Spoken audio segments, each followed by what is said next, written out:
Huwag mong isipin na dahil binigyan ka niya ng mga anak, ay magiging bahagi ka na ng mundo namin.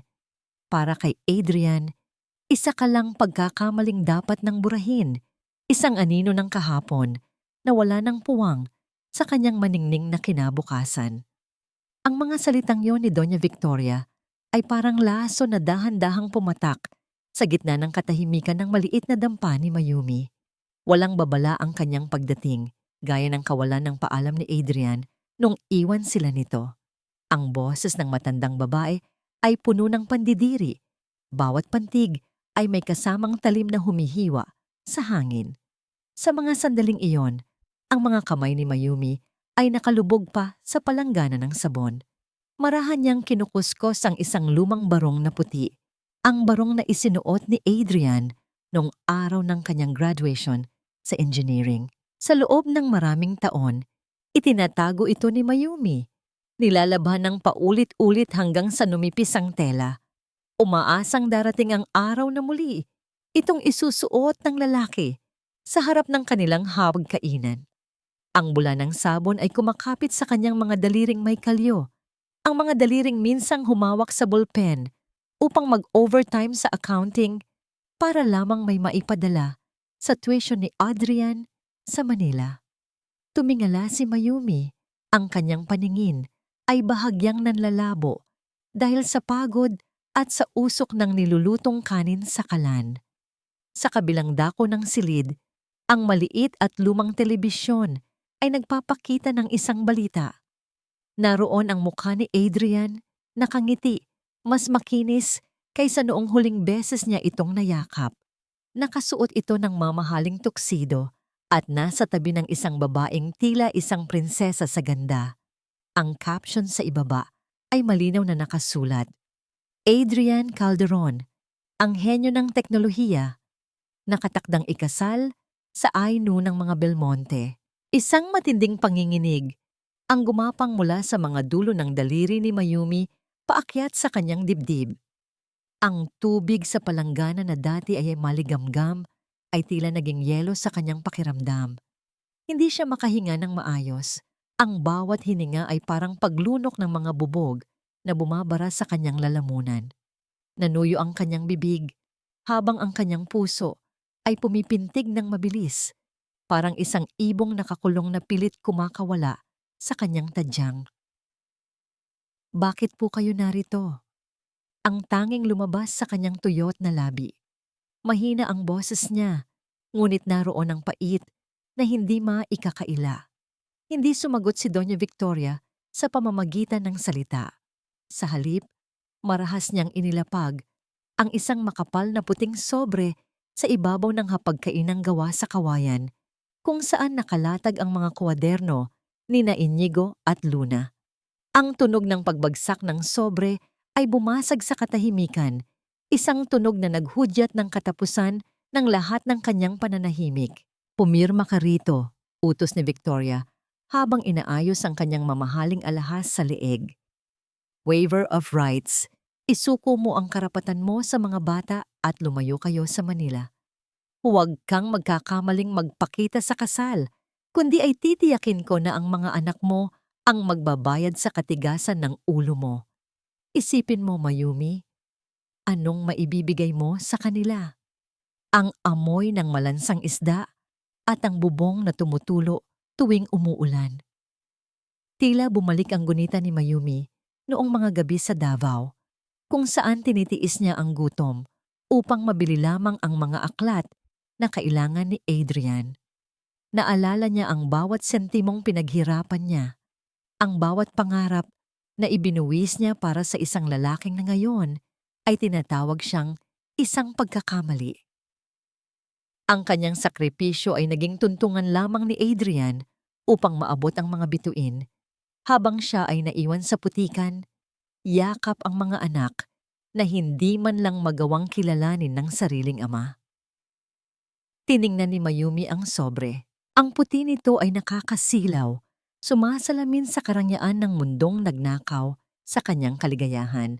Nararamdaman niya ang init ng luhang nagbabadyang pumatak, ngunit pilit niya itong pinipigilan. Ang kanyang buong katawan ay naninigas sa gitna ng pagitan ng pag-asa at desperasyon. Ito ba ang halaga ng 10 taon ng buhay ko? Tanong niya sa sarili sa loob ng kanyang isipan. Isang tanong na walang sagot kundi ang malamig na titig ng babaeng nasa harap niya. Ang bawat patak ng tubig mula sa kanyang kamay na bumabagsak sa sahig ay tila isang segundong nawawala sa kanyang buhay. Sa sandaling iyon, ang lahat ng kanyang pagtitiis ay tila nauwi sa isang pirasong papel na naglalayong burahin ang kanyang pagkatao. Paano nga ba susukatin ang halaga ng isang ina na itinaya ang lahat para sa isang pangakong nakasulat lamang sa buhangin? Hanggang kailan kayang tiisin ng pusong sugatan ang bigat ng isang katotohanang mas masakit pa sa kamatayan? Ang bawat gilid ng papel ay kasing talim ng labaha, nangingit-ngit na humihiwa sa balat ng mga daliri ni Mayumi. Hawak niya ang isang imbitasyong kulay ginto puti. Mabango ang tinta nito at gawa sa mamahaling materyales na tila sumisigaw ng karangyaan. Sa gitna ng bordadong disenyo, nakasulat ang mga pangalang nagpapatigil sa tibok ng kanyang puso. Adrian Calderon, Serafina Belmonte. Hindi ito isang imbitasyon para sa isang pagdiriwang. Ito ay isang dekreto ng pagpapakumbaba. Kalakip ng sobre ang isang maikling nota na sulat kamay ni Adrian. Huwag kang gumawa ng eksena, Mayumi. Kunin mo ang pera ni Mama at manatili ka sa kung saan ka nararapat. Para ito sa kinabukasan ni na Inigo at Luna. Please, don't ruin this for me. Napangiti si Mayumi ng may kapaitan, isang ngiting hindi umabot sa kanyang mga mata. Don't ruin this for me. Pag-uulit niya sa kanyang isipan. Isang pakiusap na puno ng pagiging makasarili mula sa lalaking minsan ay naging sentro ng kanyang mundo. Tila bumalik ang kanyang gunita sa huling gabi nila sa Davao. 10 taon na ang nakalilipas. Ang hangin noon ay amoy ulan, babasang lupa. Sa loob ng kanilang maliit na silid, nakaluhod si Adrian, sa harap niya, hawak ang kanyang mga kamay na noon ay wala pang kalyo. Pangako, Mayumi. Bulong nito habang nakatingin sa kanyang mga mata nang may tila katapatan. Magtatrabaho ako sa Manila. Mag-iipon ako. Pagbalik ko, hindi mo na kailangang magbilang ng barya para lang may pambili ng bigas. Bibigyan kita ng mansyon at bibilin ko uli ang piano mo. Hintayin mo ako. Naniwala siya. Ibinigay niya ang lahat. Naalala ni Mayumi kung paano niya hinalungkat ang kanyang maliit na alkansya. Ang perang itinabi niya sana para sa sarili niyang pangarap na maging isang guro sa musika. Ibinigay niya ang huling 5,000 piso kay Adrian para sa pamasahe nito at panggastos sa unang buwan sa lungsod. Ang hindi niya alam, sa eksaktong araw na yon, may nakatagong resibo sa bulsa ng lumang bag ni Adrian. Isang resibo para sa isang down payment ng singsing, hindi para sa kanya, kundi para sa isang pangarap na hindi siya kasama. Sa loob ng maraming taon, pilit niyang itinago ang katotohanan yon sa isang sulok ng kanyang puso. Ngunit ngayon, habang tinitingnan niya ang marangyang imbitasyon, ang lahat ng piraso ng puzzle ay nabuo na. Ang perang pinaghirapan niya sa accounting, ang mga gabing wala siyang tulog, ang bawat pagtitiis niya sa gutom. Lahat ng iyon ay naging puhunan ni Adrian upang makabili ng posisyon sa mundong kinabibilangan ni Serafina. Ang singsing na kumikinang sa daliri ng ibang babae ay binayaran ng kanyang mga luha, bapawis. Tumulo ang isang patak ng luha sa ibabaw ng gintong titik ng imbitasyon. Ngunit agad itong pinunasan ni Mayumi. Hindi na ito luha ng panghihinayang, kundi luha ng paggising. Tumingin siya sa dako ng higaan kung saan mahimbing na natutulog ang magkakambal na sina Inigo Valuna. Ang kanilang mga muka ay ang tanging alaala ng pag-ibig na akala niya ay totoo. Ang mga batang ito, ang kanyang kayamanan, ang kanyang dangal. Hindi niya hahayaang lumaki ang kanyang mga anak na tila mga aninong itinatago sa dilim. Hindi niya papayagan na ang kanilang pagkatao ay ituring na isang vet niya na dapat burahin. Tumayo si Mayumi ng tuwid.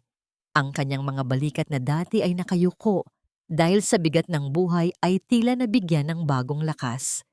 Nilapitan niya ang isang lumang baul sa sulok ng silid. Doon, sa ilalim ng mga lumang damit ay nakatago ang isang asul na dress. Simple lamang ito, ngunit ito ang pinakamagandang damit na mayroon siya. Hindi ako pupunta roon para magmakaawa, bulong niya sa hangin. Ang kanyang boses ay nanginginig sa determinasyon. Hindi ako pupunta roon para hingin ang pag-ibig mong matagal nang namatay. Pupunta ako roon para bawiin ang pangalan ng mga anak ko.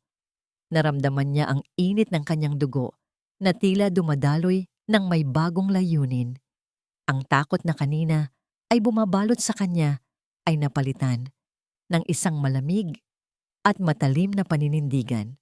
Ang bawat pangungutya ni Doña Victoria at ang bawat pagkakanulo ni Adrian ay naging gasolina para sa apoy na nagliliyab ngayon sa kanyang dibdib.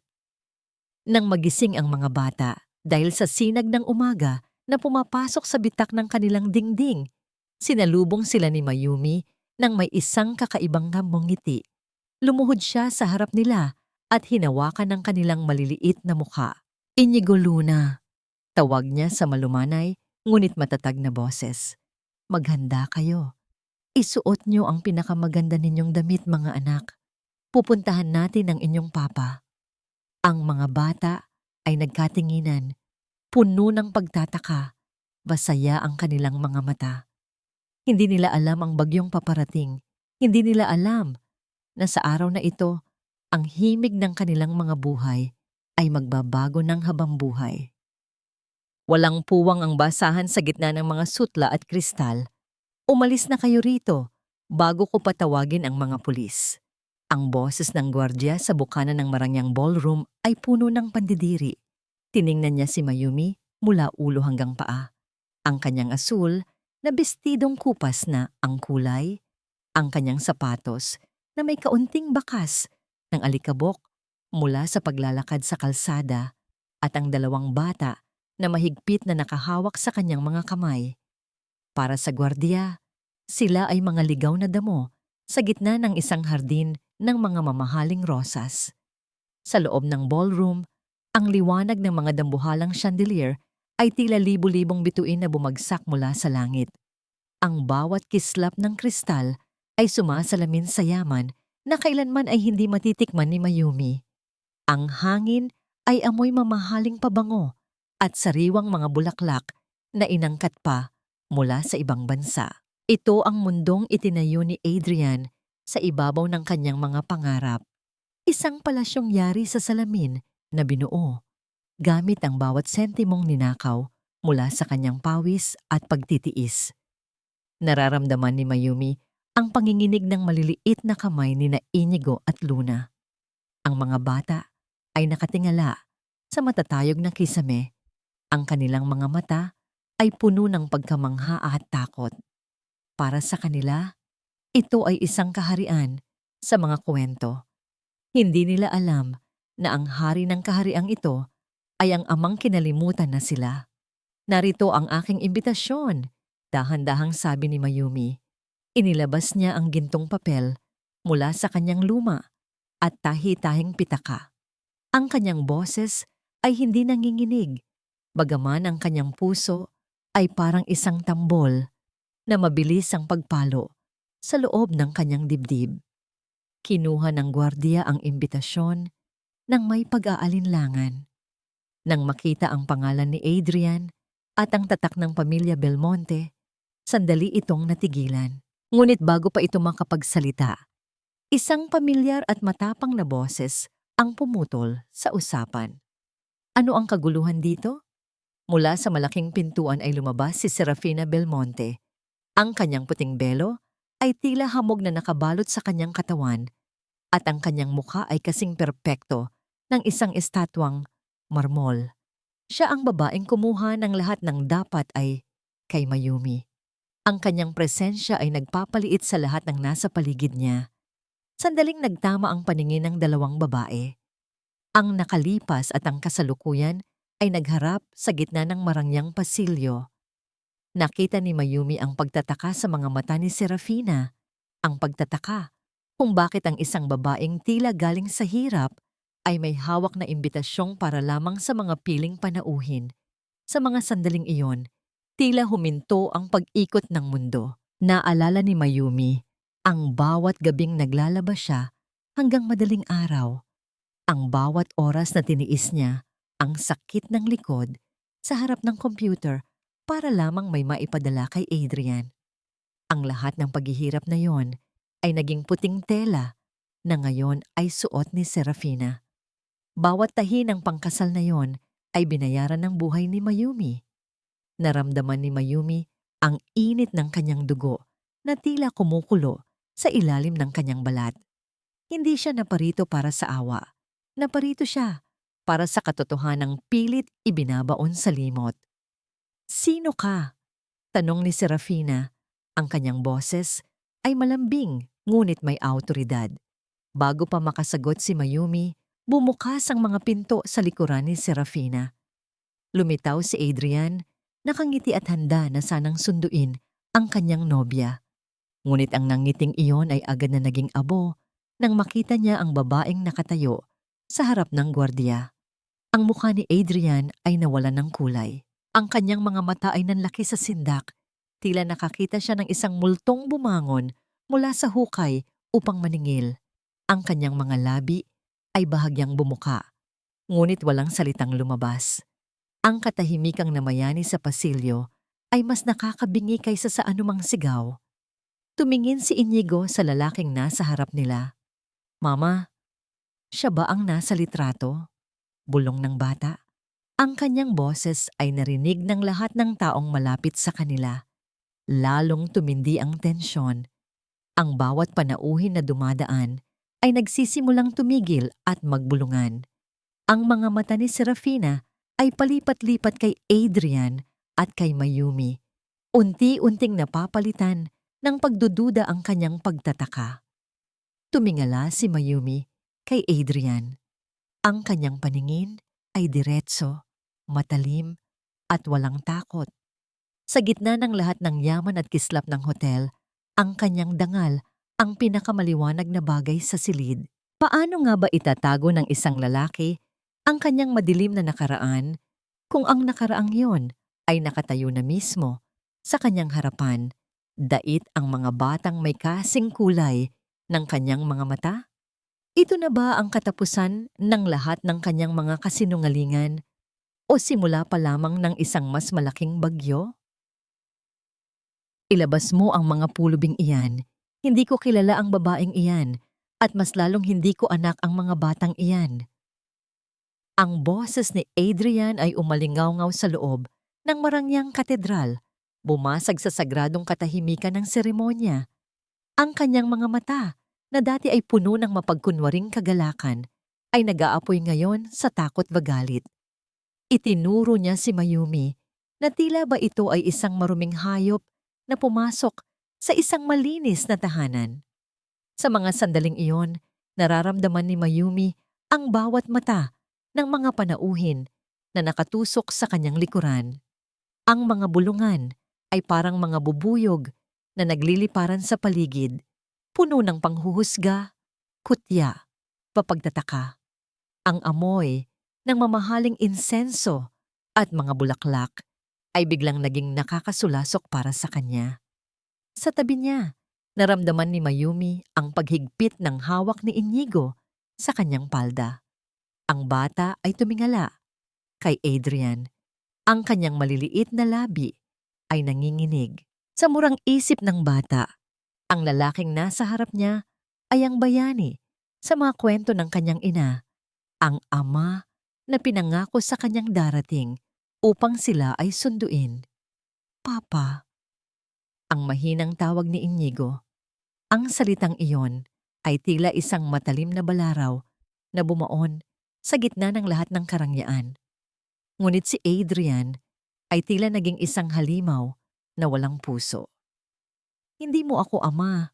Guardia, ano pa ang hinihintay nyo? Kaladkarin nyo sila palabas. Sinisira ng babaeng ito ang pinakamahalagang araw ng buhay ko dahil sa pera.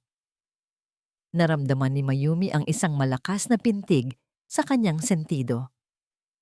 Ang bawat sakripisyo niya sa loob ng 10 taon, ang mga gabing hindi siya kumakain para may maipadala sa lalaking ito, ang mga hapdi ng kanyang mga kamay mula sa pagtatrabaho, ang lahat ng kanyang dangal na ibinuwis niya ay tinapon lamang ni Adrian sa putikan sa harap ng lahat. Ang pagkakailang ito ay mas masakit pa sa sampal. Ito ay ang pagpatay sa kanyang pagkatao. Hindi sumigaw si Mayumi. Hindi siya nagmakaawa. Sa halip, dahan-dahan niyang binitiwan ang mga kamay ng kanyang mga anak at kinuha ang isang folder mula sa kanyang bag. Ang kanyang mga kamay ay hindi nanginginig. Ang bawat galaw niya ay puno ng isang nakakangilong katahimikan. Adrian, tawag ni Mayumi. Ang kanyang boses ay hindi malakas, ngunit ito ay sapat na upang patahimikin ang buong katedral. Ang katotohanan ay hindi namamatay sa isang pagkakaila. Maaari mong burahin ang aming pangalan sa iyong buhay, ngunit hindi mo mabubura ang dugo mo na dumadaloy sa mga ugat ng aking mga anak. Inilabas niya ang mga papel, ang puting papel na may opisyal na selyo ng korte ba ospital, ang mga resulta ng DNA na nagpapatunay na si Adrian Calderon ang ama ni Inigo at Luna. Kasama nito ang mga lumang sulat na may pirma ni Adrian, mga sulat kung saan nagmamakaawa siya kay Mayumi na huwag muna itong magpakita sa Manila hanggat hindi pa siya matagumpay. Sinabi mo sa akin na magtiis ako. Pagpapatuloy ni Mayumi, ang kanyang mga mata ay diretsong nakatingin sa nanginginig na mga mata ni Adrian. Sinabi mo na ang lahat ng ginagawa mo ay para sa amin, pero ang totoo, ginamit mo lang ako bilang tuntungan para maabot ang mundong ito. Heto ang iyong pagtatagumpay, Adrian. Masaya ka na ba sa tuktok ng iyong mga kasinungalingan? Lumapit si Serafina. Ang kanyang puting belo ay dahan-dahang hinawi. Inilalantad ang kanyang mukhang tila gawa sa porselana, ngunit ngayon ay puno ng pait. Kinuha niya ang mga papel mula sa kamay ni Mayumi. Habang binabasa niya ang bawat salita, ang kanyang mga labi ay nanginginig sa matinding galit o kahihiyan. Tumingin si Serafina kay Adrian. Isang pagkakamali lang ba talaga siya, Adrian? O ikaw ang pinakamalaking pagkakamali sa buhay ng babaeng ito? Sinubukan ni Adrian na hawakan ang kamay ni Serafina. Honey, maniwala ka. Peke ang mga yan. Binayaran niya ang mga doktor. Gusto niya lang ng pera natin. Ang malakas na tunog ng palad ni Serafina na dumaing sa pisngi ni Adrian ay umalingaw-ngaw sa buong gusali. Ang sampal na yon ay hindi lamang para sa pagtataksil, kundi para sa lahat ng mga kasinungalingang binuo ni Adrian sa harap ng pamilya Belmonte. Napalingon ang lahat ng bumagsak ang katahimikan. Ang mukha ni Adrian ay namula. Hindi lamang dahil sa sampal, kundi dahil sa kahihiyang hindi niya na matatatakasan. Tumingin si Serafina kay Mayumi. Walang galit sa kanyang mga mata, kundi isang malalim na pagkilala sa sakit na nararamdaman ng kapwa babae. Tumayo ka ng tuwid, Mayumi, sabi ni Serafina sa isang boses na puno ng pait at dangal. Dahil sa araw na ito, hindi lang ang kasal na ito ang natatapos, dito rin nagsisimula ang iyong paniningil. Ang marahas na paghila ni Adrian sa braso ni Mayumi patungo sa isang bakanting silid ng katedral ay nag-iwan ng mapulang marka sa kanyang balat. Sa loob ng silid na yon, kung saan ang bango ng mga mamahaling kandila ay humahalo sa amoy ng pawis o takot. Muling hinarap ni Mayumi ang lalaking minsan niyang minahal ng higit sa kanyang sarili. Ano bang pumasok sa malit mong utak, Mayumi? Ang bulyaw ni Adrian. Ang kanyang tuksido na nagkakahalaga ng daan-daan libong piso ay bahagyang nagusot, gaya ng kanyang reputasyong dahan-dahang gumuguho. Pera ba? Sinabi ko na sa'yo, kuhanin mo ang pera ni Mama at manatili ka sa Davao. Pero mas pinili mong hiyain ako sa harap ng lahat. Ngayon, masaya ka na ba? Sinira mo ang pagkakataon ng mga anak natin na magkaroon ng marangyang buhay. Nanatiling tahimik si Mayumi, bagaman ang kanyang puso ay parang dinudurog ng isang mabigat na bato. Ang bawat salita ni Adrian ay tila isang lason na pilit nagpapaniwala sa kanya na siya ang may kasalanan. Ito ang sining ni Adrian, ang sining ng pagbaligtad sa katotohanan hanggang sa ikaw na biktima ang magmakaawa ng tawad. Iniwan kita dahil hindi ka na lumago, Mayumi. Pagpapatuloy ni Adrian, ang kanyang boses ay naging malumanay, ngunit puno ng kutya. Lumapit siya at hinawakan ang mukha ni Mayumi, isang haplos na hindi nagbibigay ng init kundi kilabot. Tingnan mo ang sarili mo. Amoy kusina ka pa rin. Amoy kahirapan. Akala mo ba ay magiging proud ang mga bata sa isang inang tila katulong sa paningin ng mundo? Ang pagpapakasal ko kay Serafina ay para sa kanila, para magkaroon sila ng pangalang igagalang. Pero dahil sa pagiging makasarili mo, wala na silang babalikan. Naramdaman ni Mayumi ang panginginig ng kanyang mga tuhod. Ang bawat hininga niya ay parang may kasamang alikabok na bumabara sa kanyang baga. Ang mga mata ni Adrian ay diretso sa kanya, puno ng mapagpanggap na pagmamalasakit na sapat na upang malito ang sinumang pusong sugatan. Hindi ako ang makasarili, Adrian. Sa wakas ay nakapagsalita si Mayumi. Ang kanyang boses ay nanginginig ngunit may lalim. Hindi mo kailanman ginawa ito para sa mga bata. Ginawa mo ito para sa sarili mong ambisyon. Ang pangalang sinasabi mong igagalang ay pangalang itinayo mo sa ibabaw ng aming mga bangkay. Biglang bumukas ang pinto at pumasok si Doña Victoria. Ang tunog ng kanyang mga takong sa marmol na sahig ay tila mga martilyo na nagpapako sa kapalaran ni Mayumi. Walang pag-aalinlangan niyang inihagis ang isang tseke sa paanan ni Mayumi. Tama na ang drama, ang malamig na sabi ng matanda. Pirmahan mo ang dokumentong iyon na nagsasabing lahat ng sinabi mo kanina ay isang kasinungalingan at ang tsekeng iyan ay magiging sapat upang makabili ka ng sarili mong bahay sa probinsya. Huwag mong subukang kalabanin ang pamilya Belmonte. Isang tawag ko lang, mawawala ang mga anak mo sa iyo nang hindi mo nalalaman. Sino ang paniniwalaan ng korte? Isang bilyonaryo o isang accountant na walang permanenteng trabaho? Ang banta sa kanyang mga anak ay tila isang kidlat na tumama sa gitna ng puso ni Mayumi. Ang kanyang mga kamay ay dahan-dahang pumasok sa bulsa ng kanyang asul na bestida. Doon, naramdaman niya ang init ng kanyang cellphone. Isang maliit na pulang ilaw ang kumikislap sa dilim ng kanyang bulsa. Isang lihim na pag-asa sa gitna ng isang madilim na silid. Ngunit sa isang mabilis na galaw, napansin ni Adrian ang pagkilos ng kanyang kamay. Ang marahas na pag-agaw niya sa braso ni Mayumi ay nagdulot ng isang matalim na sakit at ang cellphone ay tumalsik sa ilalim ng isang mabigat na aparador. Akala mo ba ay ganoon ako kadaling maisahan, Mayumi? Ang bulong ni Adrian sa kanyang tainga, ang kanyang hininga ay amoy alak at kapangyarihan. Dito sa mundong ito, ang katotohanan ay binibili. At ikaw, wala kang sapat na pambayad. Iniwan nila si Mayumi sa loob ng silid, mag-isa sa gitna ng katahimikan at ng humuhuning aircon. Ang bawat pader ng silid ay tila dahan-dahang lumiliit, tila nais siyang lamunin ng buo. Ang kanyang cellphone ay nananatili sa ilalim ng aparador, hindi maabot, kasama ang lahat ng kanyang ebidensya. Paano nga ba lalaban ang isang langgam sa isang higanteng handang tapakan siya nang walang pag-aalinlangan? Mayroon pa bang puwang ang katarungan kung ang lahat ng daan ay tila nakasara na sa isang inang ang tanging sandata ay ang kanyang pag-ibig? Nang dahan-dahan siyang tumayo, isang anino ang sumilip sa maliit na bitak ng pinto.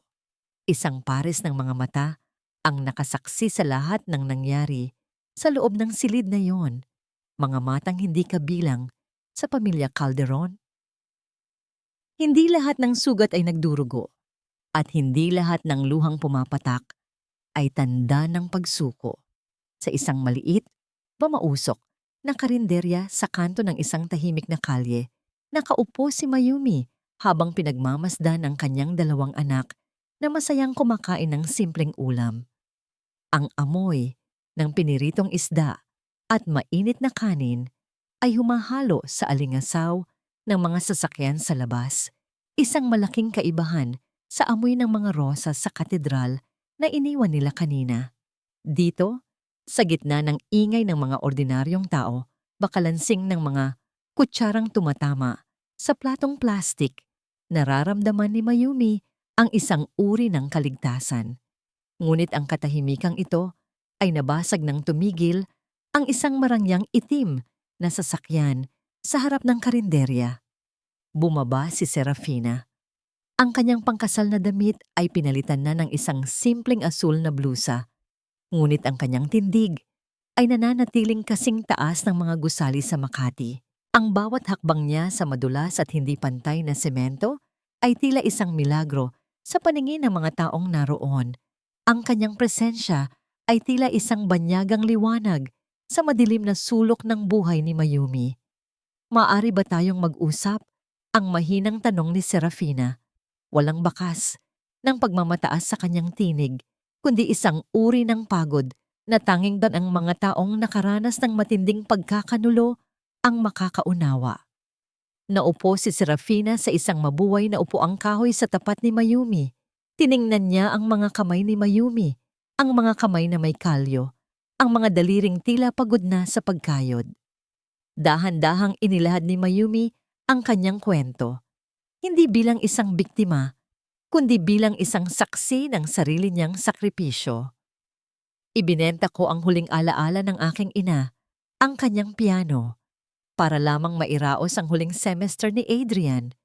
Bulong ni Mayumi, habang ang kanyang paningin ay nakatuon sa isang butas sa lamesa. Akala ko, ang bawat gabing wala akong tulog sa paggawa ng report ng ibang tao ay puhunan para sa kinabukasan naming apat.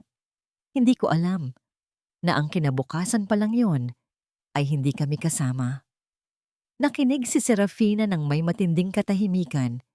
Ang bawat salita ni Mayumi ay tila isang piraso ng salamin na bumubuo sa tunay na anyo ng lalaking akala niya ay kanyang pakakasalan. Akala ko rin ay nakatagpo na ako ng lalaking magmamahal sa akin nang higit sa aking yaman. Sabi ni Serafina, ang kanyang boses ay bahagyang nanginginig sa pait. Pero kanina, pagkatapos niyo kaming iwan, nalaman ko ang mas masakit na katotohanan. Hindi lang ang puso ko ang ninakawan ni Adrian. Gamit ang kumpanya ng aking pamilya, naglilipat siya ng pondo sa mga account sa Davao upang bayaran ang mga utang na iniwan niya roon. Mga utang na ginamit niya upang magpanggap na mayaman sa harap ko. Isang malamig na hangin ang umihip sa loob ng karinderya, tila dinala ang lahat ng mga lihim na pilit itinago sa loob ng mahabang panahon. Nagtama ang paningin ng dalawang babae. Sa sandaling iyon, nawala ang agwat ng kanilang katayuan sa buhay. Sila ay dalawang pusong parehong nilinlang, dalawang babaeng ginawang tuntungan ng isang mapaghangad na lalaki. Dahan-dahang hinawakan ni Serafina ang kamay ni Mayumi sa ibabaw ng lamesa. Ang lambot ng balat ni Serafina ay dumampi sa magaspang na palad ni Mayumi. Isa itong tahimik na kasunduan na hindi na kailangan ng mga salita. Ang init na dumaloy sa pagitan ng kanilang mga palad ay tila isang pangako ng pagkakaisa sa gitna ng isang digmaang hindi nila ginusto. Hindi ko ito ginagawa dahil sa awa, Mayumi. Pagpapatuloy ni Serafina, ang kanyang boses ay mas matatag na ngayon.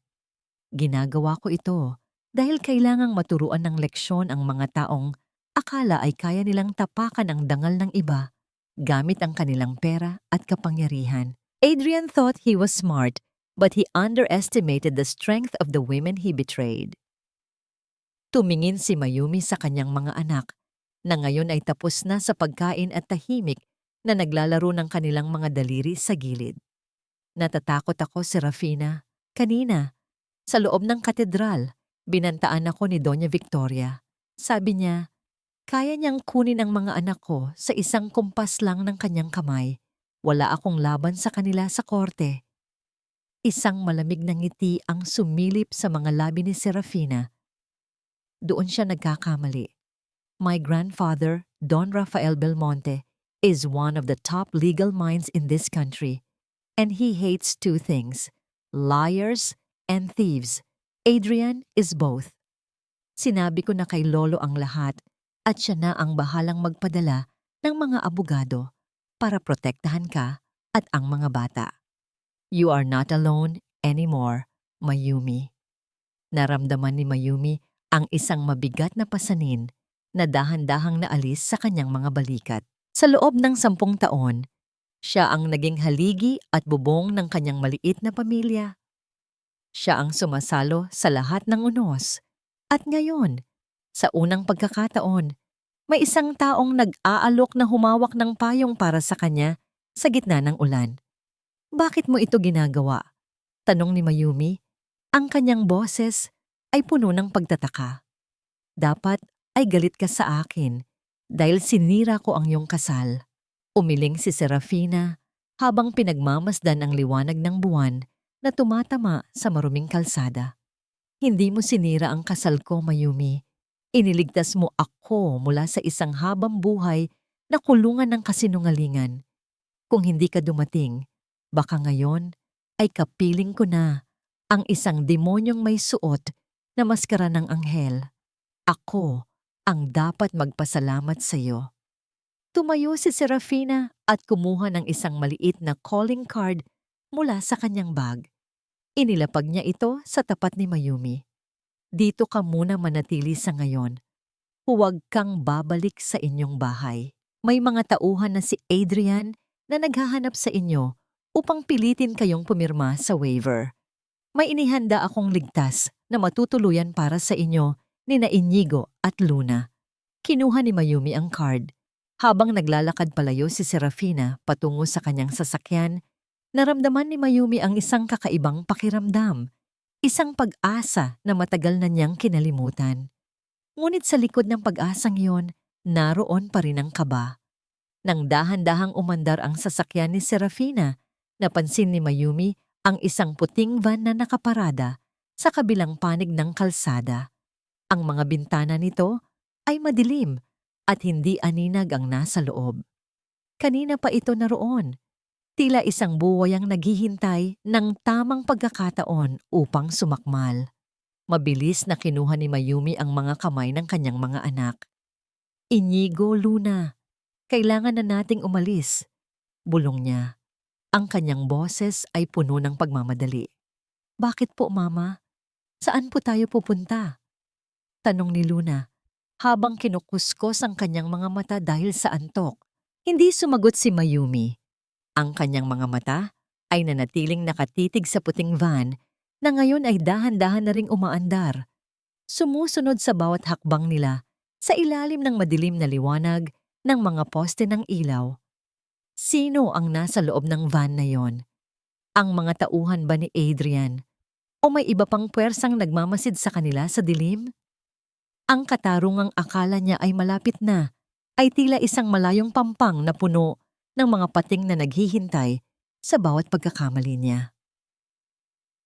Ang dilim ng gabi ay tila naging isang dambuhalang kumot na sumasakal sa bawat hininga ni Mayumi. Sa loob ng maliit na apartment na ipinahiram ni Serafina, ang tanging liwanag ay nagmumula sa screen ng isang lumang cellphone. Hindi ito ang kanyang teleponong nawala, kundi isang pansamantalang kagamitan na puno na ngayon ng mga mensaheng tila mga lason na palaso. Ambisyosang ina mula sa Davao, sinira ang kasal ng taon para sa pera. Ito ang headline na bumubungad sa bawat social media page. Ang larawan ni Mayumi sa labas ng katedral Nadugyot, pagod at hapo ay naging mitya ng katatawanan at panlilibak ng libu-libong tao na hindi naman nakakaalam ng katotohanan. Sa mga komento, tinatawag siyang gold digger, kabit at baliw. Ang bawat salita ay tila isang marahas na sampal na paulit-ulit na dumadapo sa kanyang mukha. Hindi ito aksidente. Alam ni Mayumi na ito ang ganti ni Adrian. Gamit ang kanyang kapangyarihan sa media, mga bayarang taga-suporta, binaliktad ng lalaki ang kwento. Ang biktima ay naging salarin. Ang tapat ay naging sinungaling. Naramdaman ni Mayumi ang pait sa kanyang lalamunan. Gusto niyang sumigaw. Gusto niyang ipaliwanag sa buong mundo ang bawat patak ng pawis na ibinuhos niya para kay Adrian. Ngunit ang kanyang boses ay tila nalunod sa ingay ng mga mapanghusgang tao. Mama, bakit po nila sinasabi na masama kayong tao? Ang boses ni Luna ay maliit, nanginginig. Nakatayo ang bata sa pintuan ng silid, hawak ang isang tablet na malamang ay nakita niya sa ibabaw ng mesa. Ang mga mata ng bata ay puno ng luha, ang uri ng luhang hindi dapat nararanasan ng isang 7 taong gulang. Parang may isang matalim na kutsilyong bumaon sa puso ni Mayumi. Nilapitan niya ang anak at dahan-dahang kinuha ang gadget mula rito. Lumuhod siya upang maging kapantay ang bata at sa gitna ng kanyang sariling pighati, pilit siyang ngumiti. Huwag kang makinig sa kanila, anak. Bulong niya habang hinahaplos ang buhok ni Luna. Ang bawat haplos niya ay tila isang panalangin, isang pagtatangkang protektahan ang kanyang anak mula sa maruming mundo. Ang mahalaga ay alam natin ang totoo. Alam ng Diyos ang totoo. Ngunit ang sakit ay hindi natatapos doon. Kinabukasan, isang marahas na katok sa pinto ang bumasag sa kanilang pansamantalang katahimikan. Hindi ito ang malumanay na katok ni Serafina. Ito ay isang tunog na puno ng awtoridad, panganib. Pagbukas ni Mayumi, tumambad ang isang lalaking nakabarong, may hawak na isang puting sobre. Mayumi Alcaraz, pinapadalhan kayo ng subpuena ng pamilya Calderon. Isang custody case ang isinampal laban sa inyo. Ayon sa dokumento, kayo ay itinuturing na unfit mother dahil sa kawalan ng maayos na trabaho pa sa inyong mental instability na nagdulot ng gulo sa isang sagradong seremonya. Nanigas ang buong katawan ni Mayumi. Ang bawat salita sa dokumento ay tila mga tanikala na dahan-dahang pumupulupot sa kanyang leeg. Hindi lang pala dangal ang gustong kunin ni Adrian, pati ang huling dahilan ng kanyang paghinga, ang kanyang mga anak, ay balak nitong agawin. Hindi niyo sila makukuha. Ang tanging lumabas sa bibig ni Mayumi. Ang kanyang boses ay kasing lamig ng yelo, ngunit puno ng naglalagablab na galit. Magkikita na lang po tayo sa korte, ma'am. Ang tanging sagot ng lalaki, bago ito tumalikod at umalis, naiwan ang usok ng sasakyan na humahalo sa alikabok ng kalsada. Nang dahan-dahang isara ni Mayumi ang pinto, napansin niya si Inigo na nakatayo sa isang sulok, nakakuyom ang mga kamao. Ang bata, na dati ay laging nakangiti, ay meron na ngayong bakas ng matinding puot sa kanyang mga mata. Puot na ipinamana ng isang amang walang puso. Mama, kapag po ba lumaki ako, kailangan ko ring maging katulad niya? Tanong ni Inigo. Ang kanyang boses ay patag, ngunit puno ng pait. Hindi nakasagot si Mayumi. Niyakap niya ng mahigpit ang kanyang mga anak. Tila ba ang kanyang mga bisig ay sapat na upang maging kuta laban sa paparating na bagyo. Ngunit sa ilalim ng kanyang takot, isang bagong uri ng lakas ang nagsisimulang mabuo. Isang lakas na hindi nanggagaling sa yaman, kundi sa isang inang wala nang balak pang umatras. Ang laban na ito ay hindi na lamang tungkol sa isang naudlot na kasal. Ito ay tungkol sa kaluluwa ng kanyang mga anak. At sa gitna ng kadiliman, isang alaala ang biglang nagliwanag sa isipan ni Mayumi. Isang lumang baul sa Davao na naglalaman ng isang bagay na matagal na niyang kinalimutan. Isang bagay na maaaring magpabagsak sa buong imperyo ni Adrian. Ngunit bago pa niya maisip ang susunod na hakbang, muling tumunog ang kanyang telepono. Isang hindi kilalang numero. Hello, Mayumi. Akala mo ba ay natapos na ang lahat sa sampal ni Serafina? Nagsisimula pa lang ang tunay na impyerno para sa'yo. Ang boses ni Adrian ay parang isang ahas na bumubulong sa kanyang tainga. Puno ng tagumpay, baka walan ng awa. Ang bawat kaskas ng buhok ng kabayo sa tuyot na kahoy ng biolin ay lumilikha ng isang himig na tila sumasamo sa langit. Sa loob ng maliit na silid, nakapikit si Luna habang ang kanyang maliliit na daliri ay dahan-dahang sumasayaw sa mga kwerdas. Ang tunog ay hindi perpekto dahil ang biolin ay luma at may mga gasgas na bagong. Ngunit ang damdamin sa likod ng bawat nota ay sapat na upang patigilin ang tibok ng puso ng sinumang nakikinig. Sa may pintuan, nakatayo si Don Rafael Belmonte, ang matandang lalaki na kilala sa kanyang pagiging matikas at malamig na disposisyon sa korte ay nananatiling tahimik.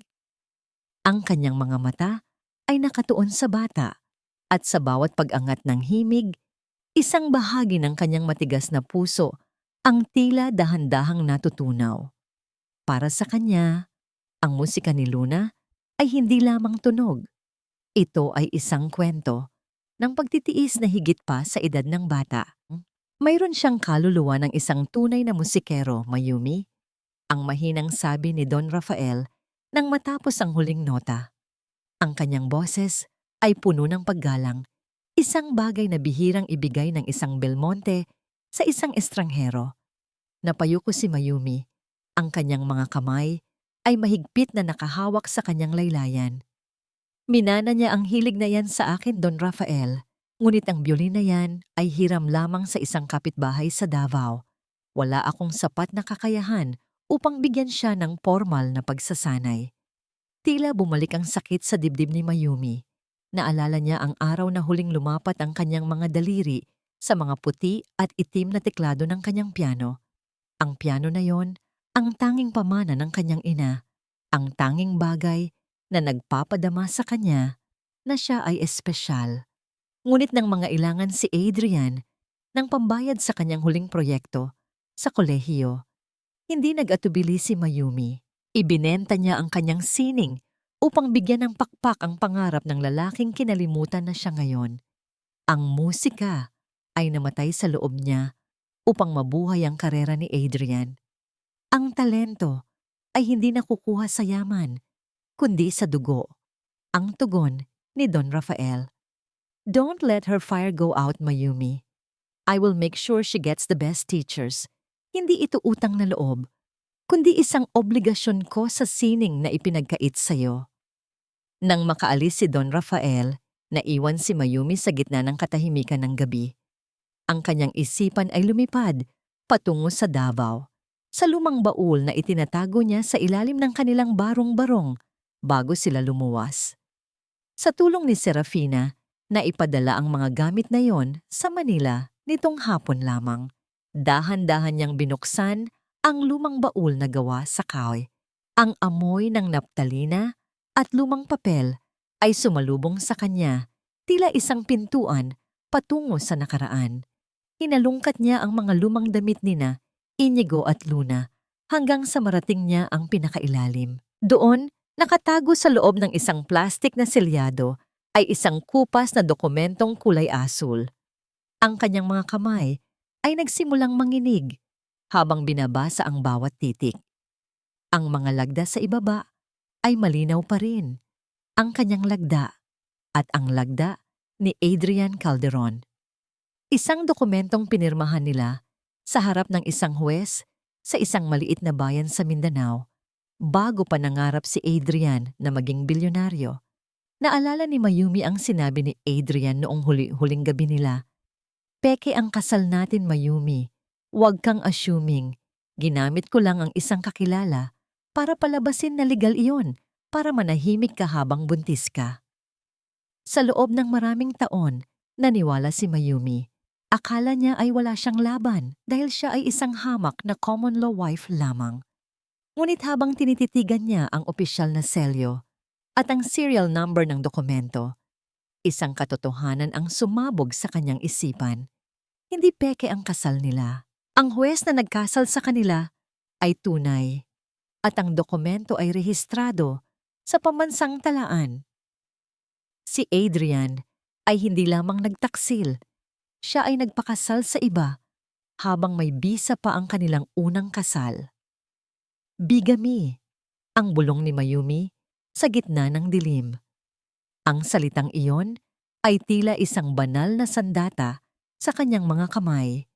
Ang bawat kasinungalingan ni Adrian, ang bawat panlalait ni Doña Victoria, at ang bawat banta na kukunin ng kanyang mga anak ay biglang nawalan ng talim. Hawak niya ngayon ang susi na magpapabagsak sa lahat ng kasinungalingan ni Adrian. Ang lalaking akala niya ay henyo ay nakalimutan ng isang mahalagang detalye. Hindi mo maaaring ibaon ang nakaraan ng buhay dahil balang araw, ito ay huhukay ng sarili nitong daan palabas. Isang matalim na ngiti ang sumilip sa mga labi ni Mayumi habang niyayakap ang dokumento sa kanyang dibdib. Sa kabilang dako ng lungsod, tiyak na nagdiriwang pa si Adrian sa kanyang tagumpay. Hindi alam na ang pundasyon ng kanyang kaharian ay yari lamang sa marupok na papel. Ngunit bago pa niya maitago ang dokumento, isang anino ang gumalaw sa labas ng bintana. Ang tunog ng pag-apak sa mga tuyong dahon ay sapat na upang magpatayo ng balahibo ni Mayumi. May nakakita ba sa kanyang hawak? Ang van na kulay puti ay muling nakaparada sa tapat ng kanilang bagong tirahan. Ang makina nito ay mahinang umuugong sa gitna ng gabi. Ang katarungan sa mundong ito ay madalas na bingi sa hikbi ng mahihirap at ang katotohanan ay tila isang aninong madaling tabunan ng pilak baginto. Sa loob ng malamig na silid ng korte, ang amoy ng lumang papel at selyadong hangin ay tila nagpapabigat sa bawat hininga ni Mayumi. Nakaupo siya sa isang matigas na bangko. Ang kanyang mga kamay ay magkahawak sa ibabaw ng kanyang kandungan habang pinagmamasdan ang bawat kilos ng mga taong nais kumuha sa kanyang kaisa-isang kayamanan. Sa kabilang panig, naroon si Adrian, nakasuot ng kagalang-galang na suit. Ang kanyang mukha ay larawan ng isang amang nagmamalasakit sa mata ng publiko. Sa tabi niya ay si Doña Victoria na may suot na perlas at isang ngiting puno ng panunuya. Para sa kanila, ang silid na ito ay isang entablado lamang kung saan sila ang bida at si Mayumi ang kontrabidang dapat itaboy. Ang kliyente ko ay may sapat na kakayahang pinansyal at moral upang itaguyod ang kinabukasan ng mga bata. Ang matikas na pahayag ng abogado ni Adrian. Samantalang ang ina ay walang permanenteng tirahan, walang matatag na trabaho, at may kasaysayan ng pagiging obses sa aking kliyente na nagdulot ng gulo sa isang pribadong seremonya. Naramdaman ni Mayumi ang panginginig ng kanyang mga labi. Ang bawat salita ay tila isang tumpok ng putik na itinatapon sa kanyang malinis na pangalan. Ngunit ang mas masakit ay ang pagsalang ni Doña Victoria sa witness stand. Ilang beses ko siyang pinuntahan sa Davao upang tulungan. Ang mapagkunwaring pahayag ni Victoria, ang kanyang boses ay tila isang anghel na nagbabanal-banalan. Binigyan ko siya ng pera. Inalok ko siya ng maayos na buhay, ngunit ang hiningi niya ay higit pa sa kaya naming ibigay. Ginamit niya ang mga bata upang pangingilanan ang aking anak. She is using those poor children as bargaining chips for her greed. Isang malakas na pintig ang gumapang sa sentido ni Mayumi. Gusto niyang tumayo at sumigaw. Nais niyang sabihin sa lahat na ang perang sinasabi ni Victoria ay perang pambili ng kanyang pananahimik at dangal. Ngunit alam niyang sa loob ng silid na ito, ang boses na puno ng emosyon ay madalas na pinagkakamalang kahinaan o kawalan ng katinuan. Tumingin si Mayumi sa dako ni Don Rafael Belmonte. Ang matanda ay nananatiling kalmado. Ang kanyang mga mata ay matalas na nakatuon sa bawat galaw ng kabilang panig. Ngunit may isang bagay na nagpabagabag kay Mayumi. Ang abogado ni Adrian ay naglabas ng isang dokumento, isang papel na may pirma ni Mayumi. Narito ang isang dokumento na nilagdaan ni Miss Alcaraz sa Davao 3 taon na ang nakalilipas, kung saan tinatanggap niya ang halagang 5 milyong piso kapalit ng hindi pag-abala sa pamilya Calderon, ang deklara ng abogado. Ang buong silid ay napuno ng bulungan. Ang bawat paningin ay muling napako kay Mayumi, puno ng pagkadismaya at panghuhusga. Alam ni Mayumi na hindi siya pumirma sa anumang dokumentong tulad niyon. Ang pirma ay isang mahusay na panggagaya, isang huwad na katotohanang binuo upang tuluyan siyang ilibing sa kahihiyan. Naramdaman ni Mayumi ang lamig ng kanyang mga kamay. Tila ba ang lahat ng kanyang pinaglalaban ay dahan-dahang nadudulas sa kanyang mga daliri. Tumingin siya kay Adrian at nakita niya ang isang matagumpay na ngisi sa mga labi ng lalaki, isang ngising nagsasabing siya ang nagmamay-ari ng batas. Ngunit sa ilalim ng lamesa, hinawakan ni Mayumi ang kanyang bag. Doon, nakatago ang asul na dokumentong nahanap niya sa lumang baul. Ang dokumentong hindi inaasahan ng sinuman na umiiral pa. Mayroon po ba kayong nais sabihin, Miss Alcaraz? Tanong ng hukom. Ang boses nito ay puno ng pag-aalinlangan. Dahan-dahang tumayo si Mayumi. Ang kanyang asul na bestida ay payak. Ngunit ang kanyang tindig ay tila isang reynang handang harapin ang kamatayan. Ang kanyang puso ay tumitibok ng mabilis. Bawat pintig ay tila isang yabag, patungo sa isang bangin. Ang pera ay kayang bumili ng pirma, kayang bumili ng mga saksi, at kayang bumili ng katahimikan. Simula ni Mayumi, ang kanyang boses ay malumanay, ngunit may talim na hindi kayang baluktutin ng anumang yaman. Ngunit may isang bagay na hindi kayang bilhin ng bilyon-bilyong piso ni Adrian Calderon, at iyon ay ang katotohanang nakasulat sa langit bago pa man niya matuklasan ang kanyang ambisyon. Inilabas niya ang asul na papel at dahan-dahang inilapag sa harap ng korte. Hindi po ako isang babaeng nanghihingi ng sustento. Hindi po ako isang hamak na anino sa nakaraan ni Adrian.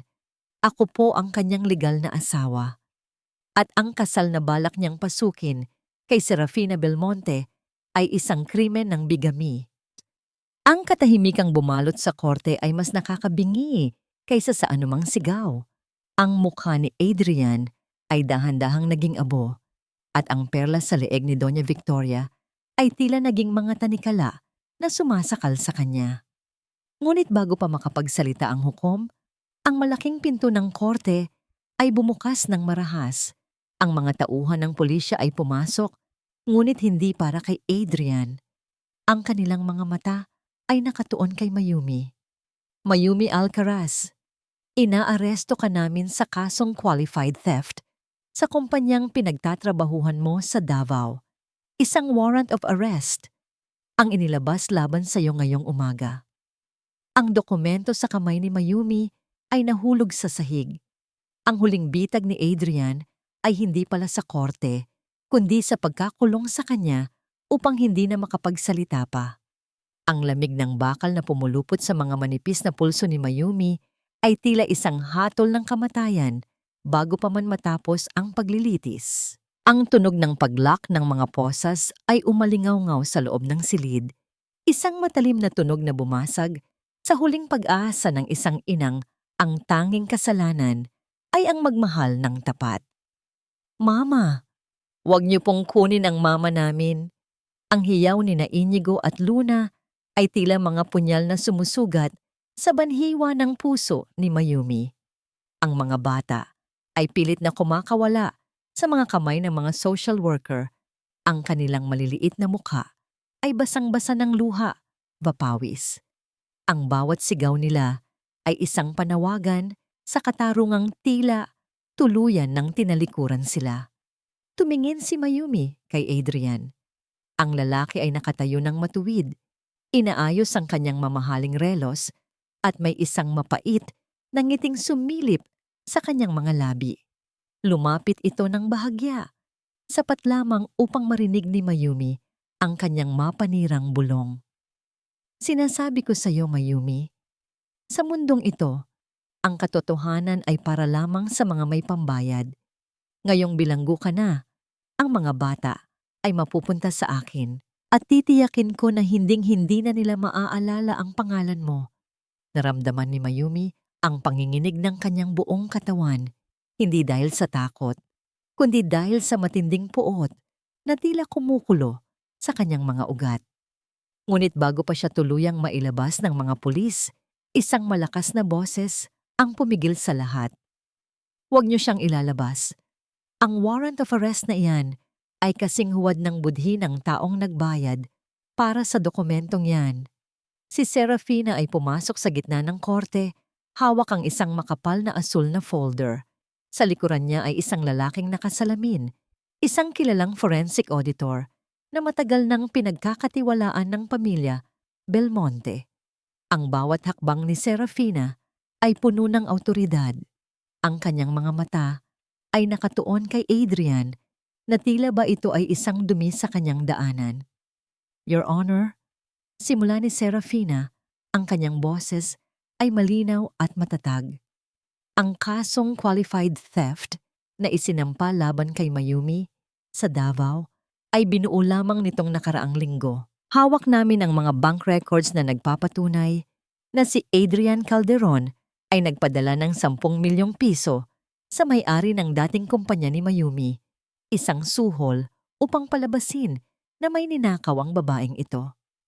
Ang bulungan sa loob ng korte ay naging parang isang malakas na ugong ng bubuyog.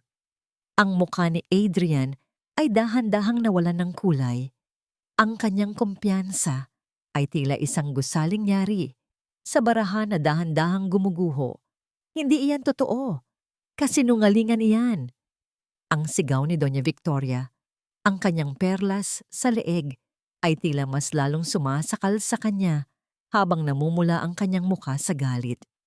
Serafina, bakit mo kinakampihan ang babaeng yan? Isang Belmonte ka. Hindi ka dapat nakikisalamuha sa mga hampas lupa. Mas gugustuhin ko pang makisalamuha sa isang tapat na mahirap kaysa sa isang bilyonaryong magnanakaw at manloloko, Doña Victoria. Ang malamig na sagot ni Serafina. Ibinigay ng auditor ang mga dokumento sa hukom. Ang bawat pahina ay naglalaman ng mga ebidensya ng money laundering at fund manipulation na ginawa ni Adrian gamit ang mga pondo ng Belmonte Group. Ang pagtatangka niyang ipakulong si Mayumi ang naging mitya upang tuluyang mabulgar ang lahat ng kanyang mga ilegal na gawain. Nang makita ni Adrian ang bigat ng ebidensya, ang kanyang pananalig ay tuluyang naglaho. Lumingon siya sa kanyang ina, ang kanyang mga mata ay puno ng desperasyon. Ma, gawin mo ang paraan. Sabi mo ay protektado tayo. Ngunit si Doña Victoria, sa takot na madamay sa pagbagsak ng anak, ay biglang lumayo. Wala akong kinalaman sa mga transaksyong iyan, Adrian. Sinabi ko na sa iyo na huwag kang gumawa ng iligal. Ang pagtataksil ng mag-ina sa harap ng korte ay isang tanawing puno ng ironya. Ang 2 taong nagsabuatan upang wasakin ang buhay ni Mayumi ay ngayon ay nagtutukaan na parang mga hayop na nag-aagawan sa isang maliit na espasyo. Inutusan ng hukom ang mga pulis na tanggalin ang posas ni Mayumi. Ang tunog ng pagbukas ng bakal ay tila isang himig ng kalayaan. Sa kabilang banda, ang mga pulis ay lumapit kay Adrian. Adrian Calderon, inaaresto ka sa mga kasong estafa, falsification of public documents at bigamy. Nang ilapat ang mga posas sa mga kamay ni Adrian, ang lahat ng kanyang karangyaan ay tila naglaho. Ang tuxedo na kanyang ipinagmamalaki ay naging isang simbolong walang halaga. Tumingin siya kay Mayumi, nagbabakasaling makakita ng awa. Ngunit ang tanging nakita niya ay ang matatag na anyo ng isang babaeng hindi na niya kailanman kayang tapakan. Tumakbo sina Inigo at Luna patungo sa kanilang ina. Ang mahigpit na yakap ni Mayumi Sa kanyang mga anak ay ang pinakamahalagang tagumpay sa lahat. Ang bawat patak ng luha nila ay hindi na luha ng pighati, kundi luha ng pag-asang sa wakas ay natapos na ang mahabang gabi ng kanilang pagtitiis. Ang katarungan ay maaaring naging bingi sa simula, ngunit sa hapon na ito, ang boses ng katotohanan ay umalingaw-ngaw sa bawat sulok ng silid. Ang imperyo ng kasinungalingan ni Adrian ay gumuho na. Naiwan siyang mag-isa sa gitna ng kanyang sariling kahihiyan. Ang bawat patak của nước từ ống dẫn trên trần của phòng giam là một lời nhắc nhở về những giây phút trôi qua trong sự cô độc. Adrian Calderon, người đàn ông từng mơ ước chạm tay vào những vì sao của Manila, giờ đây đang ngồi trên một chiếc giường xi măng lạnh lẽo, bao quanh bởi hơi ấm của sự hối hận và bóng tối. Ang kanyang mga kamay na dati ay pumipirma ng mga kontratang bilyon-bilyon ang halaga ay nanginginig na ngayon habang hawak ang isang baso ng plastik na may lamat. Wala na ang mga flash ng kamera, wala na ang mga bulong ng paghanga, pamas lalong wala na ang mga taong dati ay yumuyuko sa kanyang kapangyarihan. Si Doña Victoria ay abala sa pagligtas ng kanyang sariling pangalan, tinalikuran ang sariling anak, upang huwag madamay sa hatol ng korte. Ang bawat pader ng selda ay tila dahan-dahang lumiliit, tila nais siyang lamunin ng lahat ng mga kasinungalingang itinanim niya sa loob ng 10 taon. Sa kabilang dako ng lungsod, malayo sa malamig na rehas ng kulungan, ang hangin ay amoy pag-asa, babagong simula. Sa tapat ng isang payak ngunit magandang gusali, isang puting karatula ang dahan-dahang itinaas. Nakasulat doon sa mga titik na kulay ginto, Mayumi School of Music. Hindi ito isang mansyon, hindi rin ito isang palasyong yari sa salamin. Ngunit para kay Mayumi, ito ang pinakamagandang tahanan na kanyang binuo. Ang bawat sentimo ng boy, tung na nakuha niya mula sa kaso, ay hindi niya ginamit para sa luho. Sa halip, ibinalik niya ang musikang matagal nang ninakaw sa kanyang kaluluwa. Sa loob ng sentro, ang sikat ng araw ay pumapasok sa malalaking bintana, tumatama sa isang itim na grand piano na nasa gitna ng silid. Dahan-dahang lumapit si Mayumi, ang kanyang mga daliri ay marahang dumampi sa makinis na ibabaw ng instrumento. Isang matinding kuryente ng emosyon ang gumapang sa kanyang dibdib. 10 taon. 10 taon niyang tinalikuran ang kanyang sariling himig para sa isang lalaking hindi marunong magpahalaga. Naupo siya at dahan-dahang pinindot ang unang nota. Ang tunog ay malinaw, malalim, at tila isang buntong hininga ng isang pusong sa wakas ay nakalaya na. Kasunod nito, ang isa pang nota, hanggang sa ang buong silid ay mapuno ng isang melodiya na puno ng kwento. Kwento ng pagtitiis, ng pighati, at ng tagumpay ng katotohanan. Ang ganda po, Mama, bulong ni Luna.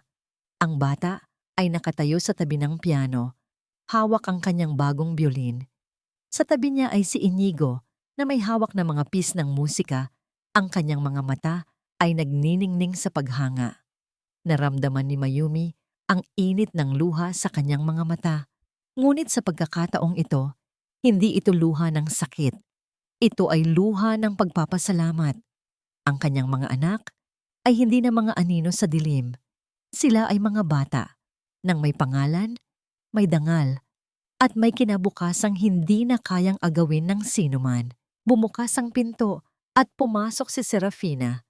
Ang dating nobya ni Adrian ay wala na ang bakas ng pait sa kanyang mukha. Suot niya ang isang simpleng puting blusa at may dala siyang isang maliit na bouquet ng mga bulaklak. Congratulations, Mayumi! Ang boses ni Serafina ay puno ng katapatan. You didn't just build a school, you built a sanctuary for dreams. Nagkatitigan ang dalawang babae. Sa pagitan nila, wala nang hinhin o selos.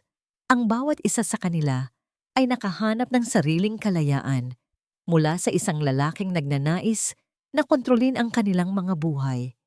Sila ay naging magkatuwang Sa pagbuo ng isang mundong, ang batayan ay hindi pera, kundi katarungan. Salamat, Serafina. Sagot ni Mayumi, dahan-dahang tumayo mula sa piano. Kung hindi dahil sa tapang mo, baka hanggang ngayon ay nagtatago pa rin ako sa ilalim ng mga kasinungalingan ni Adrian. Umiling si Serafina habang pinagmamasdan ang mga bata na nagsisimulang mag-ensayo sa isang sulok. Hindi ang tapang ko ang nagligtas sa iyo, Mayumi. Ang pag-ibig mo para sa mga anak mo ang naging liwanag na nagbunyag sa kadiliman ni Adrian. I was just the witness. Habang lumulubog ang araw, ang tunog ng biolin ni Luna, ba ang mahinang pagpindot ni Inigo sa mga teklado ng piano ay nagpadama ng isang uri ng kapayapaan na matagal nang hinahangad ni Mayumi. Ang himig ng kanyang buhay na dati ay tila isang punit-punit na pangarap ay dahan-dahang nabubuo muli. Mas matatag, mas malalim, at mas maganda. Sa hapon na yon, habang ang hangin ay humihinga ng kalayaan, alam ni Mayumi na ang nakaraan ay hindi na isang pabigat, kundi isang tuntungan patungo sa isang bukas na puno ng musika. Ang bawat sugat ay naging bahagi ng kanyang sining, at ang bawat hikbi ay naging bahagi ng kanyang tagumpay. Ngunit sa gitna ng katahimikan, isang huling tanong ang nananatili sa kanyang isipan. Ang pagpapatawad ba ay bahagi na rin ng kanyang bagong himig? O sapat na ang katarungan upang tuluyang makahinga ng maluwag? Ang dapit hapon sa dalampasigan ng Davao ay tila isang painting na gawa sa ginto vakahel, kung saan ang langit wa dagat ay nagtatagpo sa isang mainit na yakap. Ang hangin ay amoy asin, basariwang alaala. Ngunit hindi na ito ang alat ng mga luhang pumatak 10 taon na ang nakalilipas. Ito ay ang amoy ng kalayaang matagal na hinintay, ang uri ng kapayapaang hindi nabibili ng anumang yaman sa Manila. Nakaupo si Mayumi sa isang puting buhanginan, pinagmamasdan ng kanyang 2 anak na ngayon ay mga binata, dalaga na. Si Inigo ay matangkad matikas, habang si Luna ay may taglay na kagandahang tila isang bulaklak na dahan-dahang bumubuka sa ilalim ng sikat ng araw. Sa malayo, naririnig ang mahinang paghampas ng mga alon sa pampang, isang regular na ritmo na tila tumitibok kasabay ng puso ni Mayumi. Mama, may dumating na sulat para sa inyo. Ang tawag ni Inigo habang papalapit sa kanya. Hawak ng anak ang isang simpleng sobre na may tatak mula sa isang institusyong pampubliko sa Manila. Dahan-dahang binuksan ni Mayumi ang sobre. Ang sulat ay galing kay Adrian. Ang mga titik ay hindi na matikas gaya ng dati. Ang bawat guhit ng tinta ay tila nanginginig, puno ng pagod, pagsisisi. Sa loob ng sulat, humihingi si Adrian ng tawad, hindi para sa kanyang kalayaan, kundi para sa kanyang kaluluwa. Sinabi niya na sa loob ng malamig na rehas, ang tanging nagbibigay sa kanya ng liwanag ay ang balita tungkol sa tagumpay ng kanyang mga anak. Tiningnan ni Mayumi ang malawak na karagatan. Sa loob ng maraming taon, ang puot ay tila isang mabigat na angkla na humihila sa kanya pailalim. Ngunit habang binabasa niya ang mga salita ni Adrian, naramdaman niya ang dahan-dahang pagluwag ng mga tanikala sa kanyang dibdib. Napatawad mo na ba siya, Mama? Ang mahinang tanong ni Luna na tila nararamdaman ang bigat ng iniisip ng kanyang ina. Huminga ng malalim si Mayumi. Ang kanyang paningin ay nakatuon sa abot-tanaw kung saan dahan-dahang lumulubog ang araw. Ang pagpapatawad, anak, ay hindi nangangahulugang tama ang ginawa niya. Hindi nito mabubura ang sakit ng nakaraan. Ngunit ang pagpapatawad ay ang susi upang hindi na tayo maging bilanggo ng kanyang mga pagkakamali. Pinatawad ko na siya, hindi dahil karapat-dapat siya, kundi dahil karapat-dapat tayo sa kapayapaan. Isang dahan-dahang pagtango ang isinagot ng kanyang mga anak. Sa sandaling iyon, ang lahat ng pait ng kahapon ay tila naging mga bula na dahan-dahang naglalaho sa dalampasigan. Sa di kalayuan, nakita ni Mayumi ang isang pamilyar na anino. Si Serafina ay naglalakad patungo sa kanila, suot ang isang malapad na sombrero ba isang nangiting puno ng katahimikan. Si Serafina ay naging higit pa sa isang kaibigan. Naging kapatid siya sa turingan. Ang katuwang ni Mayumi sa pagpapalago ng kanilang paaralan ng musika na ngayon ay may mga sangay na sa iba't ibang bahagi ng bansa. Handa na ang lahat para sa concert bukas, Mayumi. Ang masayang balita ni Serafina, ang mga bata mula sa mga komunidad sa paligid ay excited na ring tumugtog. Ngumiti si Mayumi. Ito ang kanyang tunay na tagumpay, hindi ang pagkapanalo sa korte, kundi ang kakayahang ibalik ang musika sa mga batang ang tanging pangarap ay marinig ang kanilang sariling himig sa gitna ng kahirapan. Ang Mayumi School of Music ay naging simbolo ng pag-asa, isang patunay na ang isang pusong nadurog ay kayang bumuo ng isang mas magandang obra maestra. Habang ang huling sinag ng araw ay handahang naglalaho, kinuha ni Luna ang kanyang biolin at nagsimulang tumugtog. Ang himig ay hindi na malungkot gaya ng dati. Ito ay isang kanta ng pasasalamat, isang melodiya na sumasabay sa ihip ng hangin, baawit ng mga ibon. Sumabay si Inigo sa pamamagitan ng pagpalo ng ritmo sa kanyang mga palad, habang si Mayumi ay pumikit, naramdaman ang init ng buhangin sa kanyang paanan. Natutunan ni Mayumi na ang katarungan ay hindi laging dumarating sa paraang inaasahan natin. Minsan, ito ay dumarating sa anyo ng isang anak na matagumpay, sa anyo ng isang kaibigang tapat, o sa anyo ng isang gabing mahimbing ang iyong tulog dahil wala ka ng kinatatakutan. Ang bawat sugat na iniwan ni Adrian ay naging mga pilat na nagpapaalala sa kanyang katatagan. Ang bawat kasinungalingan ay naging pundasyon ng kanyang katapatan, at ang bawat sakripisyo ay naging binhi ng isang masaganang kinabukasan. Ang buhay ay tila isang malaking orkestra. May mga bahaging malungkot, may mga bahaging mabilis o magulo. Ngunit sa huli, ang konduktor ng ating tadhana ay ang ating sariling mga desisyon o pananalig.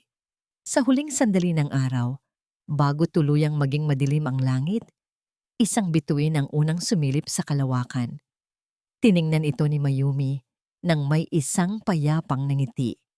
Wala na ang takot, wala na ang galit. Ang tanging natitira ay ang himig ng isang inang nahanap ang kanyang sariling langit sa piling ng kanyang mga mahal sa buhay. Ang kwento ni Mayumi ay hindi natapos sa isang marangyang kasal, kundi sa isang payak na buhay na puno ng dangal, patunay na pag-ibig. Isang buhay na kahit anong pilit na burahin ng iba, ay mananatiling nakaukit sa mga nota ng katotohanan